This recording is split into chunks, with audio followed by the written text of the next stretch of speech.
नमस्कार विद्यार्थी मित्रांनो, स्वागत आहे तुमचं गणित शिकूया या यूट्यूब चॅनलमध्ये। विद्यार्थी मित्रांनो, आपण इयत्ता 10वी गणित भाग 1 यामधील प्रकरण दुसरे वर्ग समीकरणे अभ्यासत आहोत। विद्यार्थी मित्रांनो, यातील सूत्र पद्धतीने वर्ग समीकरणे कशी सोडवायची या पद्धतीचा आपण अभ्यास करत आहोत। त्यामध्ये आपण सोडवलेली जी उदाहरणे आहेत पुस्तकामध्ये दिलेली ती 3 उदाहरणे आपण या आधीच्या व्हिडिओमध्ये अभ्यासलेली आहेत। आता आजच्या व्हिडिओमध्ये यातील जी शेवटची 2 उदाहरणे आहेत त्याचा अभ्यास करणार आहोत। चला तर मग व्हिडिओला सुरुवात करूयात। आता यातील चौथं उदाहरण बघा काय आहे। 25x वर्ग अधिक 30x अधिक 9 बरोबर 0।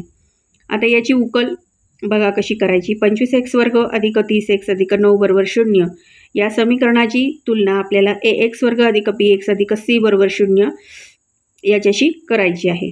म्हणून a बरोबर 25, b बरोबर 30, c बरोबर 9। म्हणून b वर्ग वजा 4ac बरोबर कंसामध्ये 30चा वर्ग वजा 4 गुणिले 25 गुणिले 9 याप्रमाणे आपण या किमती सूत्रातल्या भरून घेतल्या। आता 30चा वर्ग काय आहे, 900 आहे, तो तुम्हाला सगळ्यांना माहीत आहे। मग आता इथे गुणाकार बघा काय करायचा। 25 चौक 100, 100 गुणिले 9 किती येतात, 900, 900 वजा 900 किती येतं, 0। आता ही जी किंमत आलेली आहे ती काय करायची, आपल्याला या सूत्रामध्ये घालायची आहे आणि पुढे उदाहरण सोडवायचं आहे। म्हणून x बरोबर वजा b अधिक वजा वर्गमुळात b वर्ग वजा 4ac छेद 2a। म्हणून वजा 30 अधिक वजा वर्गमुळात 0 छेद 2 गुणिले 25। 25 का, तर a ची किंमत इथे आपल्याला 25 मिळालेली आहे। म्हणून x बरोबर वजा 30 अधिक 0 छेद 50 किंवा x बरोबर वजा 30 वजा 0 छेद 50।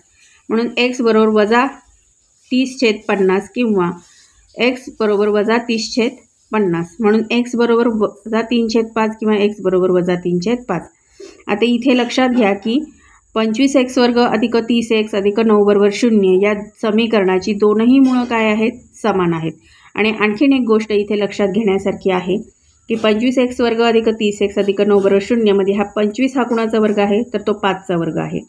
हा 9 कुणाचा वर्ग आहे, तर 3चा वर्ग आहे। मग यातनं जर आपल्याला कॉमन काढायचं असेल तर 25 मधले 5 कॉमन काढले, x वर्गमधला x कॉमन काढला, ह्या मधल्या पदाचं चिन्ह अधिक घेतलं आणि हे शेवटचं जे पद आहे, शेवटची जी संख्या आहे 9, तर ह्याचं वर्गमूळ किती येतं, 3, कारण 3चा वर्ग 9, म्हणून हे 3 घेतलं आणि 5 म्हणून काय तयार झालं, 5x अधिक 3 हा कंस याचा वर्ग बरोबर 0। हे तुम्ही लक्षात ठेवायचं आहे। म्हणजे ह्या कंसाचा जेव्हा तुम्ही विस्तार कराल तेव्हा तुम्हाला हे जे काही समीकरण आहे ते मिळणार आहे। यामध्ये बघा उदाहरण क्रमांक 5, x वर्ग अधिक 5x अधिक x वर्ग अधिक x अधिक 5 बरोबर 0। आता उकल बघा, x वर्ग अधिक x अधिक 5 बरोबर 0 ची तुलना x वर्ग अधिक bx अधिक c बरोबर 0 शी करू। म्हणून a बरोबर 1, b बरोबर 1, c बरोबर 5।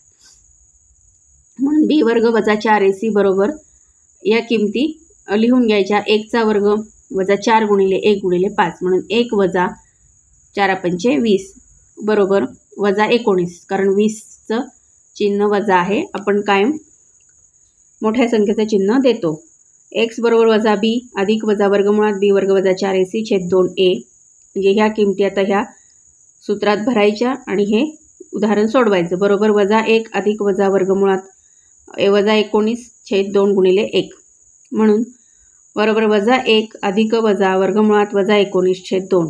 परंतु वजा वर्गमुळात वजा 19 ही वास्तव संख्या नाही, म्हणून दिलेल्या वर्ग समीकरणाची मुळे वास्तव नाहीत। तर अशा पद्धतीने विद्यार्थी मित्रांनो आपण सोडवलेली उदाहरणं पुस्तकातली सूत्र पद्धतीने जी वर्ग समीकरणे सोडायची पद्धत आहे त्याची जी उदाहरणं दिली आहेत पुस्तकात सोडवलेली, त्याचा अभ्यास केलेला आहे। तर आजच्या व्हिडिओमध्ये आपण इथेच थांबूयात, भेटूयात पुन्हा पुढच्या व्हिडिओमध्ये सराव संच 2.4 घेऊन। तोपर्यंत नमस्कार, धन्यवाद।